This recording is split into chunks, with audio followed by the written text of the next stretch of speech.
You can take this away with you if you want. Yeah. Fancy that? Let's see if we can tie it up. This is one of our open days and I'm demonstrating to making nettle cordage. So nettle cordage is made with nettles, and you can see the nettles here, stretch here. So this is how we start. This is the nettles, and they're just harvested just by cutting them from the ground, and then we strip the leaves off.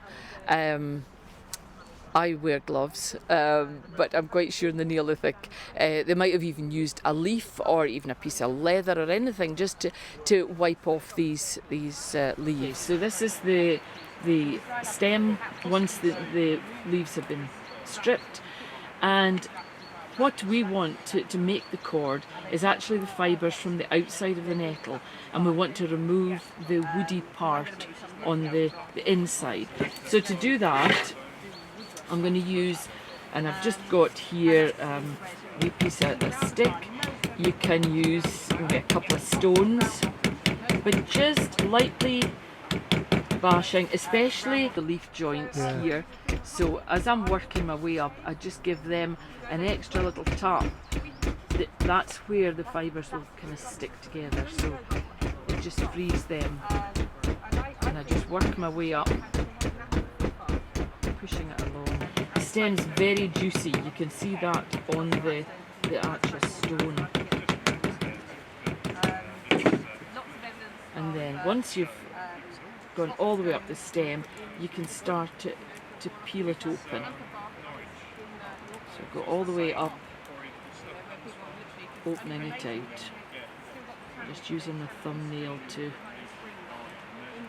get it open. There's this one. This is a very fresh one, and it's also quite a fine one up at the top here, which never opens quite so smoothly. But basically what we want to do is to take the thick woody stem from the inside, and we want to be able to remove that. So what I do is once it's opened is I fold it in half and snap it, and then just twist a little bit just to free it, and then it'll actually peel away quite readily. Just to loosen it and then peel it back, and then I'll turn around, do the second one. So this is the fibre that we're actually going to use to make the nettle cord. The nettle cord, once it's made, is going to look something like this. You'll see the change in colour. As it dries, the nettle gets much darker in colour. Quite often when I get to this point, instead of just using the nettle as it is now, I prefer to let it dry out quite a bit. Remember I said on the stone it was quite juicy. If I made the cord with this straight away, it would shrink too much and it would end up being very springy. So what I like to do is to dry out the fibres first. So this is exactly the same as this, but these have been dried out. And then these are very dry now, so to make them a little bit more pliable to work, I then just dip them into some water to soften them back again.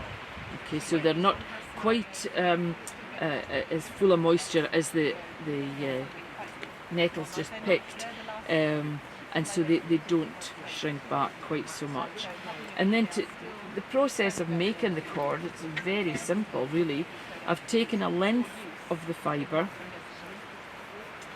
and I'll start pretty much in the middle or just off centre, and what I'm going to do is with my left hand I'm twisting anti-clockwise and clockwise with my right hand, and it'll just go tighter and tighter, and then eventually it'll want to come round on itself. So you get a little loop here, and then you just continue that movement. So both hands are twisting clockwise, and then I want to apply them anti-clockwise. So I'm twisting clockwise and then apply anti-clockwise, and you can see the cord appearing. What I've found over the time is that I like this end to be anchored. So what we've got here is a little split stick, split willow really, and I just pop that in there, and it just gives me enough of an anchor so that I can then just use both hands. So I'm twisting and then crossing anti-clockwise. So twisting clockwise, and see the cord appearing. And then you can get quite a speed up. Folk would have done this during the nettle growing season, but they would have then put all this cordage onto perhaps a stick, a little bit like this, and it would have been like us having balls of string. This would have been kept until they needed it, and they couldn't go down to the shops and buy strings, so they would just make their own. This could go very fine. You could make this so fine that it would be like a sewing thread, but you can ply it up to be much thicker, much more rope-like. Now the one of my sides is beginning to get quite short and actually get very fine, so now is the time to join another piece of the nettle. So again, I'll split another piece off. I'm going to start with the fine end, and I'm going to twist it into both sides, so the left hand side and the right hand side. I twist the right in first, and then I'll twist the left.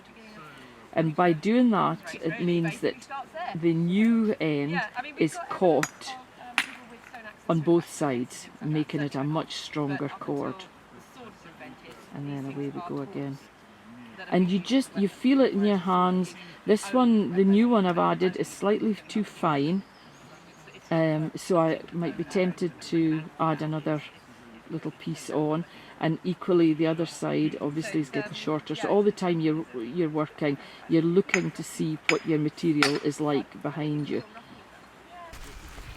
We were peeling stuff and twisting it, and we made a little bracelet.